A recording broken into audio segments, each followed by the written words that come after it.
ఒకప్పుడు మరి మీరు ఏమైనా మ్యారేజ్ చేసుకోవాలంటే సాఫ్ట్వేర్ ఉద్యోగమే చేసుకోవాలని చెప్పేసి ఫిక్స్ అయిపోతుండే. మరి ఇప్పుడు సాఫ్ట్వేర్ అంతా డౌన్ అయిపోయింది కదా, మరి మీరు అమ్మాయిలు ఎలా అనుకుంటున్నారు మీకు తెలిసినంత వరకు? లేదు, యాక్చువల్లీ నేనైతే జాబ్ చేసే పర్సన్ అయితే చేసుకోను, బిజినెస్ సైడ్ అయితే ఉండే అబ్బాయినే చేసుకుంటా. నాకైతే సాఫ్ట్వేర్ సైడ్ అయితే ఎలాంటి ఇంట్రెస్ట్ లేదు. మంత్లీ ఎంత ఇన్కమ్ ఉండాలనుకుంటున్నారు? లేదు, ఇన్కమ్ అలా ఏం లేదు, అబ్బాయి మంచిగా ఉండి బాగా చూసుకుంటే చాలు. అసలు ఇన్కమ్ లాంటిది ఏం చూడను. అంటే ఇంత మంచి అమ్మాయి ఇప్పుడు ఇలా ఉంది అని అంటే అసలు ఎవరు నమ్మరు. మరి ఇప్పుడు వీడియో చూసే వాళ్ళు కూడా ఇంకా మీ ఐడి కోసం కొట్లాడుతూ ఉంటారు. సో ఎలా మరి?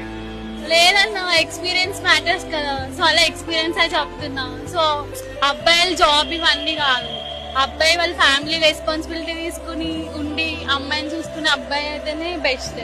ఈ జాబ్ ఇవన్నీ లైక్ టెంపరీ, ఆ అబ్బాయికి ఉంటది రేపు పోతుంది. కానీ లైక్ అబ్బాయి వాళ్ళు ఇప్పుడు అమ్మాయిని అబ్బాయినా ఎలా ఉన్నారు బయట చీట్ చేయడమే ఫస్ట్ టాస్క్ కింద పెట్టుకుంటారు.